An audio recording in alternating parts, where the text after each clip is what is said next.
Hello, everyone, and welcome back to the World Illustration Awards winner interview series presented by the AOI in partnership with the Directory of Illustration, celebrating great illustration across the globe. This is the seventh interview within our winner interview series where we've been speaking to the WIA 2025 winners about their amazing award winning projects.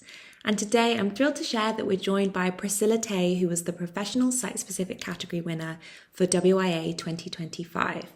Priscilla is an illustrator and multimedia artist working across a number of different mediums, from picture books to packaging and large-scale installations, with storytelling always at the heart. We're so thrilled to have her here with us today. Hi, Priscilla, how are you? Thanks for having me. It's so Yeah, great to have you here with us today. I understand you're joining us from Singapore, is that correct?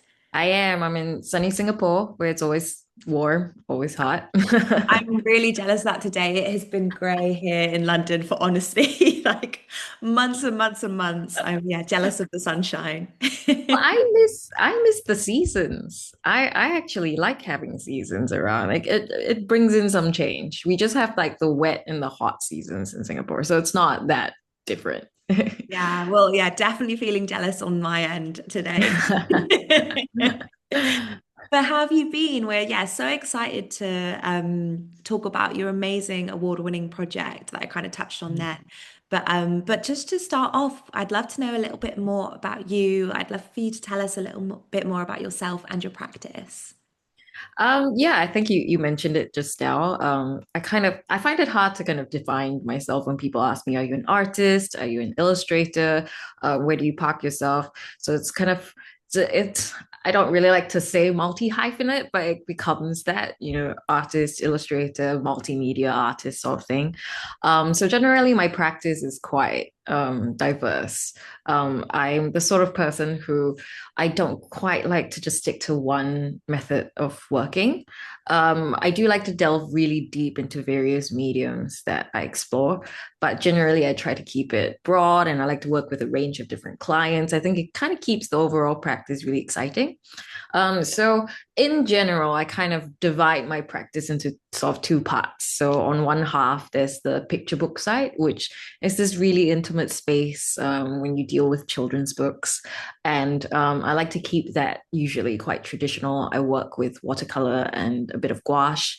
Um, and then on the other side of my practice, I do a lot of commercial work, which is like advertising and packaging design. And so it's anything from like large scale murals, or in this particular case, the installation made out of cardboard, to anything that's for digital media or for packaging and so on.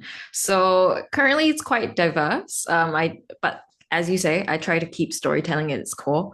I think that's something that's very personal and very important to my practice. So in everything I do, whether it's even a commercial project or advertising for a brand, I try to keep I try to ask myself constantly, what is the story that I'm trying to tell here, and how do I tell that visually? And then it's my role to kind of help those companies and clients tell their story. So yeah, that's in essence kind of what I do. That sounds amazing. And it's really nice, as you said, that you work across so many different avenues, but there is that through line with the storytelling. And also, one thing I really noticed about your practice as a whole was just the attention to detail that you have is crazy. I mean, is that Yeah. something that you try to kind of, is that the perspective you have on the world? Are you someone that's always observing and always looking at the tiny little details everywhere? Yeah, no, that's definitely me. I think I usually the one thing I usually tell, like I do teach sometimes to schools and students, and the one thing I do tell them that's the most important thing I think with art and illustration is developing that point of view. And if you try to force a style, that's never gonna kind of come out organically. And so the way to do that is to often kind of observe the world, and then over time you start to realize that you have a certain inclination to look at things a certain way. Like for me, I love humor. I'm quite a comedic person in my life. I've been described many times as like a Muppet of sorts. So so I take that as a compliment. So very much so. I think when I look at the world around me, I like to spend a lot of time just daydreaming. I try not to look at my phone a lot. So I love taking public transportation. I love just watching people because people do funny things and strange things. And it's a nice space when you kind of slow down and you let yourself almost be a little bored, um, to let your mind kind of run off into these spaces. And so because of that, I think generally my illustrations tend to be often jam-packed with a lot of those little details or observations. And yeah, I relish in that. I love that kind of approach. Yeah, and it's also, I also have certain illustrations that are quieter, and then balancing that off with the kind of more compact and kind of detail heavy ones. I like working with that contrast as well. So yeah, I think observation and like really looking around you is such an important thing in this day and age. Like everything always feels like things move so quickly. We see so much online, we're consuming so much that's just given to us. It's nice to take time and just like look at the birds and see like, oh, that's what they do. Interesting. Yeah, no, I think that you're so right. I think that that's really good advice for anyone just to kind of get out and explore and curiosity as well. I think that you're Hmm. speaking to that as well, just having a curious mindset. And I think Hmm. that also is shown through how experimental you are with the different mediums that you use, so like traditional mediums, but also those digital ones. I think that, yeah, that all kind of builds to the world in which you make, which is amazing. Yeah.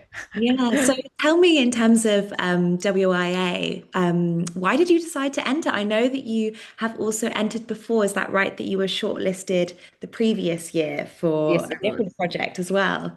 Yeah. Yeah. Yeah, I mean, I try once in a while when I feel like if that year in particular I did something where I feel might stand a chance or it's worthwhile putting out there, then I'll submit it. So it's not like necessarily in every year thing. If that particular year the work I did I don't particularly feel very fond of, then I probably won't put it up. But yeah, I usually just the way I call it is trying my luck at this and seeing where that goes.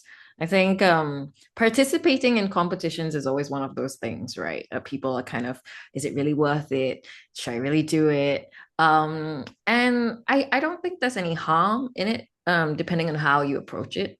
So if you approach it with a healthy kind of mindset of like, you know what, if something comes out of it, great. If it doesn't mean that the art itself wasn't necessarily bad, but it just maybe was not your year. Or maybe like the judges were seeing something else, or in another project. But it's still a good platform to get shortlisted or longlisted, and it's still an achievement. So yeah, I wanted to enter that particular work in because I felt like it was really something quite special and quite different. And at least I hadn't seen illustration done at that scale and that intensity, yet made out of cardboard. And the other thing too was like really like to make something at such a large scale, I could not have done that alone at all. So to me, making it onto WIA and having that project get the kind of reception that it did, it was not really just for me. It's for all the hands that were involved in the project, from the fabricator and the production people I worked really closely with, to the National Gallery and the people at the mall, the Capital Land malls in Singapore. So I think everybody was just kind of really happy about this. And so it's nice to celebrate with others. So it's not just a project that I can celebrate by myself. Yeah, no, I think So that's a yeah. really lovely mindset to have as well about how any project that's that big has so many people working on it. And it's really nice to kind of shine a light on that community aspect of Hmm. making a project to that scale. I mean, Hmm. kind of touched on this already, but your amazing award-winning project, It Takes a Village, is a huge installation. And yeah, so many beautiful colors, vibrant shapes, all made out of cardboard. So could you tell me a little bit about the process of working on something of that scale? It looks mind-blowing. It was pretty mind-boggling to begin with. I think so. How it happened was the National Gallery in Singapore approached me because they wanted somebody to design installation That was this whole project was basically in conjunction with this mall. So it's a developer company that develops like a lot of property malls, and it's an investment company that does a lot of that in Singapore. And so they have like a lot of malls in the downtown area of Singapore. And so they have this partnership with the National Gallery where they like to have an artist come in and build something that people can interact with during the month of our Independence Day. So when they approached me, they said, "Hey, we want something that everybody can, is accessible to all. Everybody can look at it and see, parts of themselves inside, which would be nice." And they wanted to be interactive. It also needed to be modular in a way because the whole thing needed to travel between three different malls. So it wasn't just building it for one mall, which would have been a little bit easier, but I needed to make sure that the whole setup could be disassembled and reassembled at a second location in the downtown area. So it was going to travel through different malls within like 5 weeks.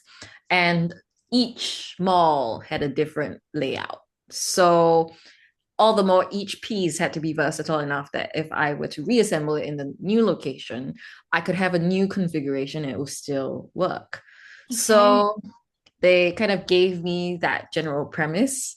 We did a site recce. So we went down, looked at the site. One of the malls in particular had a really long, narrow layout, and I was looking there and going, oh dear. No idea how I'm gonna do this. And so then they just kind of left me be like, okay, run along now, go and figure this out. And so I started with the most difficult layout, so the long and narrow one. Because at the end of the day, I knew it had to fit there first, and then everything else would be a lot easier to kind of work around.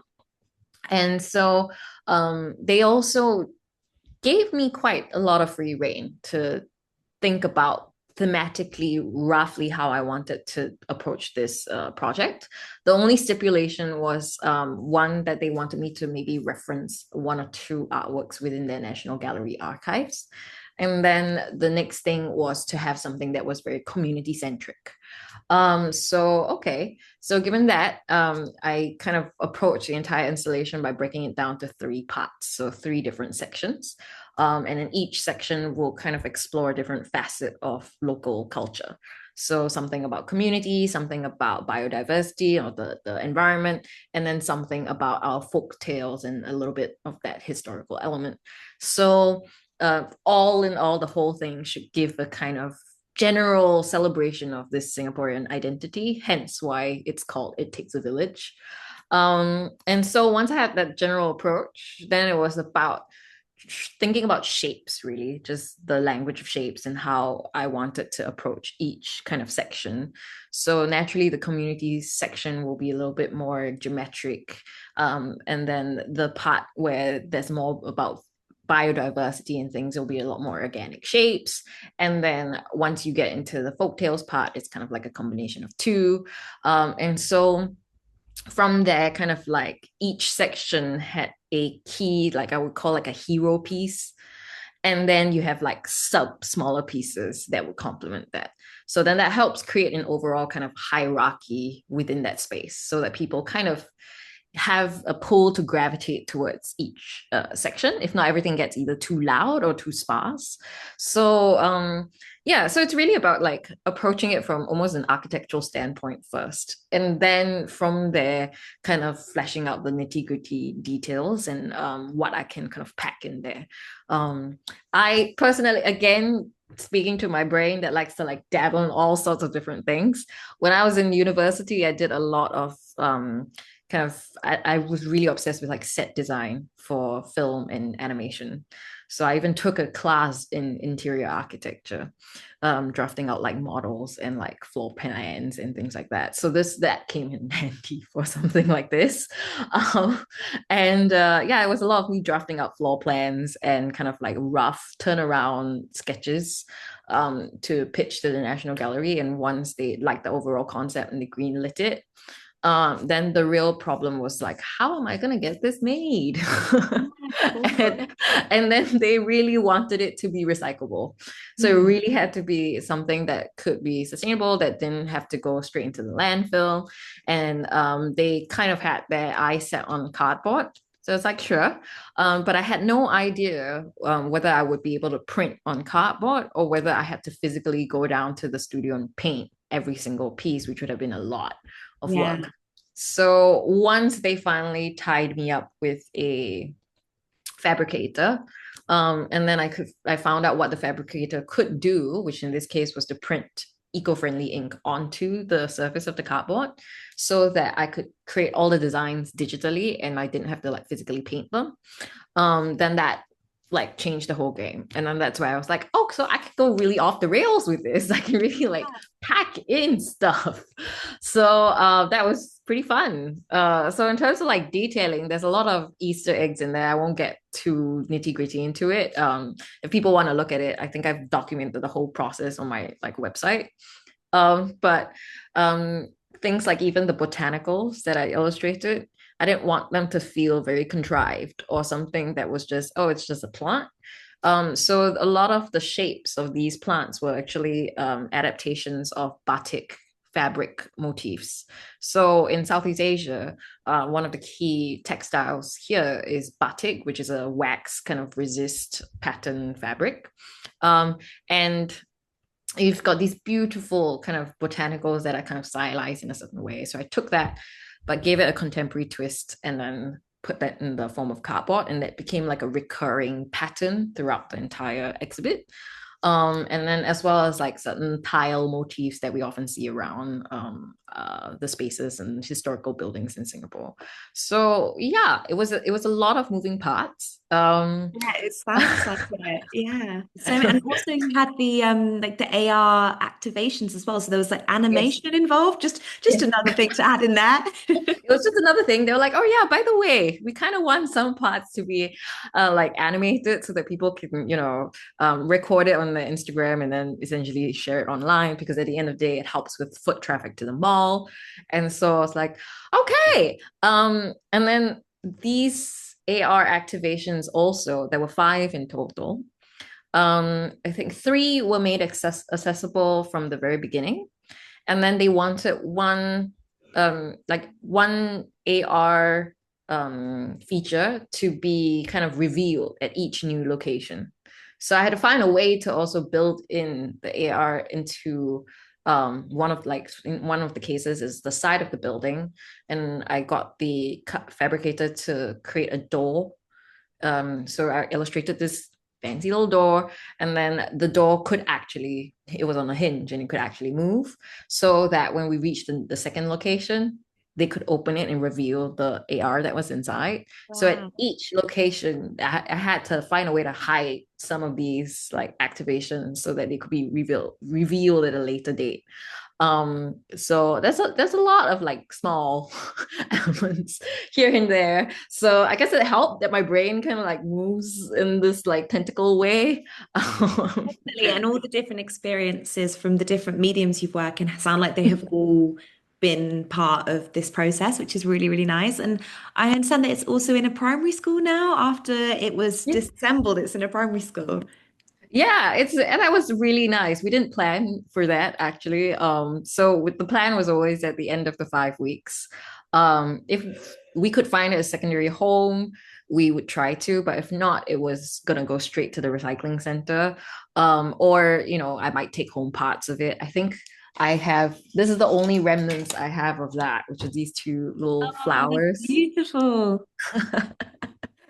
So this is one of the things that I helped to hand make. So by this point, I think these were the last things that we were doing in the studio, and the guys at the fabrication facility were like really just working overtime, finishing the rest of the big pieces. So, and then when it came to something like really delicate like this, these birdie guys were like, we have no idea how to make pretty flowers. So I was like, it's okay, I'm gonna come down, I'm gonna help you with a glue gun. And so I was like sitting there and making like tons and tons of these flowers so that we could put it around the exhibit. It was actually Wow. really fun.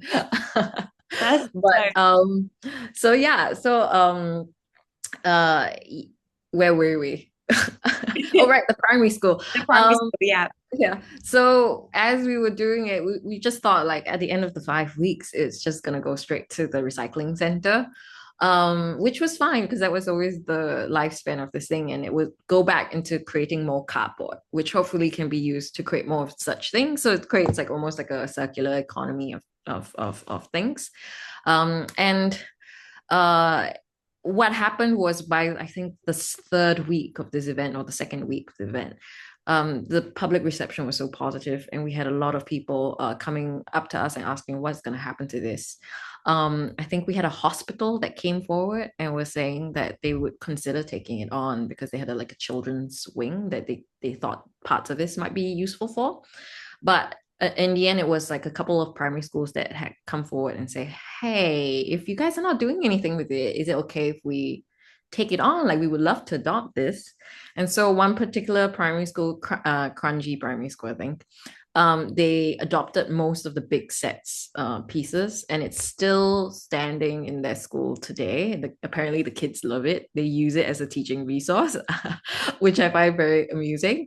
And yeah, it's been great. Like I also didn't think it would last this long in a primary school. Cardboard is surprisingly very sturdy. Yeah, And, that's and amazing. And it's lovely to see as well, as you said, how many people were coming up to you and saying where is this going afterward. That really speaks to how amazing the project was, is that people wanted to make sure that it could exist beyond the installation. yeah, I think that was the best part of this project at the end of the day. Because I mean, it was meant to serve the public. It was meant to be something that the public can enjoy. So the last thing I wanted was for people to go in and kind of like feel too alienated by the art and needed to create something that people could, see a bit of themselves in or have a good laugh.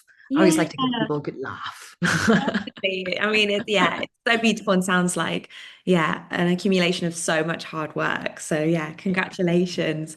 And in terms of being one of our winners this year, was there anything you enjoyed about being part of the long list and the short list and then being a winner? I know you said that this isn't actually your first time entering and that you've previously been shortlisted for a Formula One project. Is there anything about the WIA process that you really enjoyed? Yeah, I mean, there's something quite exciting about the whole process of getting longlisted and then shortlisted. And then I think I'm pretty sure everybody does this. Once you get shortlisted for something, you start to look at who all the other shortlisted contestants are in the same category or even in other categories out of curiosity. And every year when this happens, I end up like finding new artists that I follow online or whose work I find very inspiring. And people do new things all the time. So I think that's always the fun part because you feel like you're seeing the same art being pushed out on social media. You're ready to see something new again. And so, it's nice to discover new people on there. And then generally people start to converse on social media a little bit with one another, and then you feel like there's this community of people, so that's kind of nice. And again, like getting kind of that slight validation from people about the success of the project and all that, it's a good feeling. And then being able to share that news with the rest of the team, that's a even better feeling. Because it just, well, I think it gives us reason to maybe like meet up and go out for dinner, and then hang out again. So it's a good thing. So Yeah. yeah, that whole process has been very rewarding. That's Yeah. it. Yeah, really good to hear. And in terms of like the impact of then, yeah, being a winner, like you said, it's increased confidence and it's nice to celebrate with, the whole team that has Mhm. made the project. That's really, really special. Yeah, and like impact wise, definitely, I think the exposure, like this competition gives a lot of exposure. Even to be shortlisted, it gives some kind of credentials. Like for me, generally, I think, and this again kind of bookends the start of the conversation where we talked about, why entering a competition like this, why did I decide to do it? At the end of the day, is visibility. Even to get longlisted, even to get shortlisted, it's just putting your work out there so that people can see it, because sometimes the work is good, just you just need eyeballs on it. And then with more eyeballs, it just gets you to different places because somebody's bound to think like, hey, maybe this could be good for something.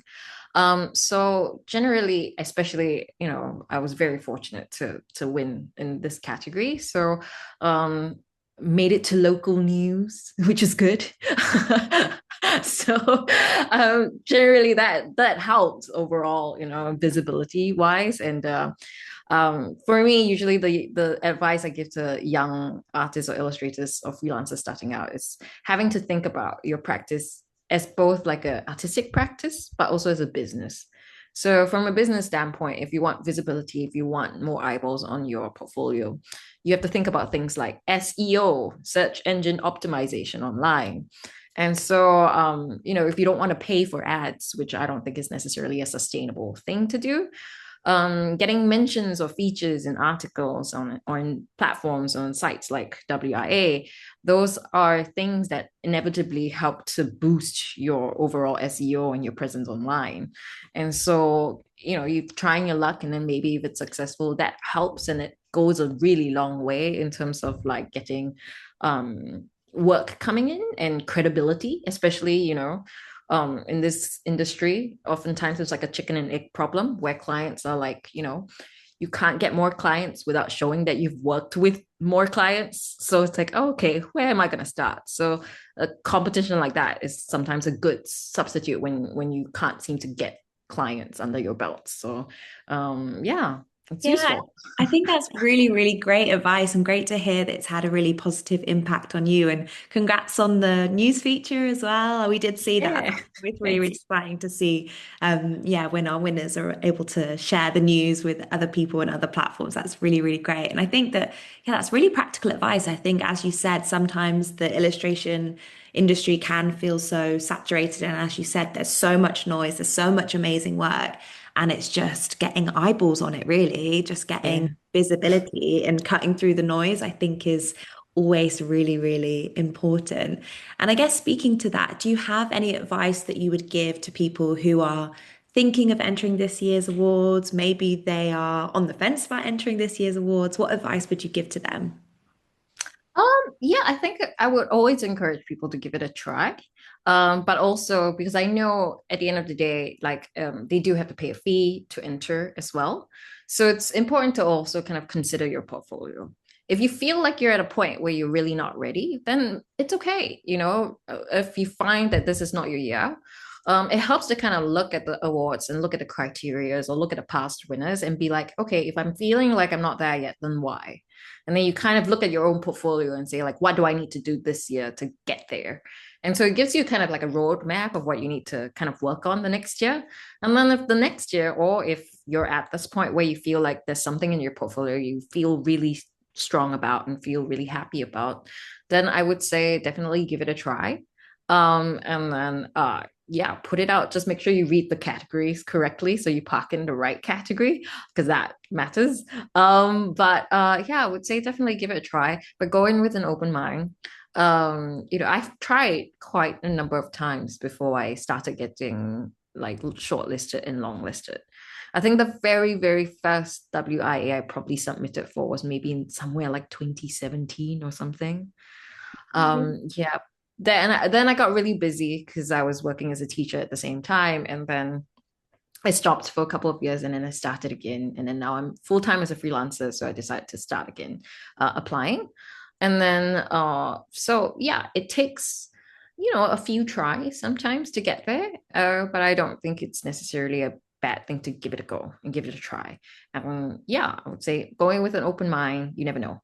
You really never know. Yeah, I think that's really, really great advice. And as you said, really good to encourage people to have like an overview of their work, look at their portfolio as a whole, think about the category, think about where they want to be seen, and have an open mind. That's all you can do, really. That's really, Hmm? really great advice. And in terms of you, have you got anything coming up that you want to share or showcase? I mean, where can people find you? I guess your Instagram and your website are the best places. Yeah. So my website, I still need to update that a little bit, I think. And then Instagram. So I'm not on TikTok yet. But Instagram, you can find me at Priscilla Tey, Priscitey. So in terms of like, I mean, this month has been quite crazy for me because it's the lead up to Lunar New Year or Chinese New Year.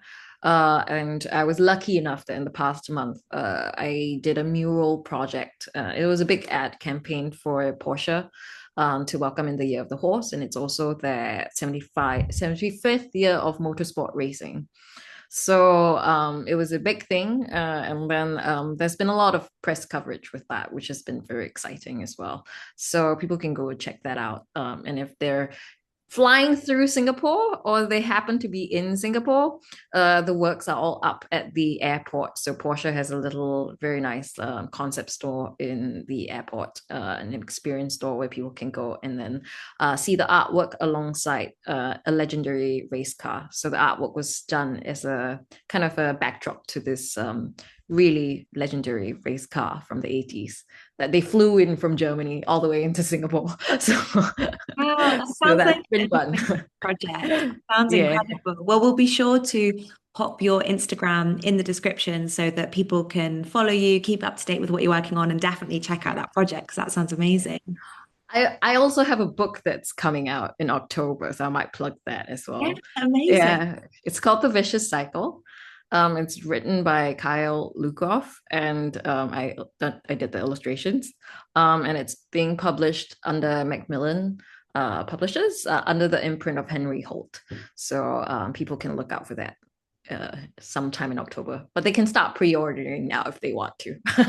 Definitely. That sounds amazing. Well, congratulations on the book as well. That sounds beautiful. Thank you so much. Amazing. Well, thank you so much for sharing your work with us and just giving us an insight into your amazing award-winning project. Again, congratulations for being one of our WIA 2025 winners. It's been so great to hear about the project and just to get to know you a bit more. Thank you so much. I had a lovely time. Thanks Good. for having me. I'm glad to hear. Thank you so much, Priscilla.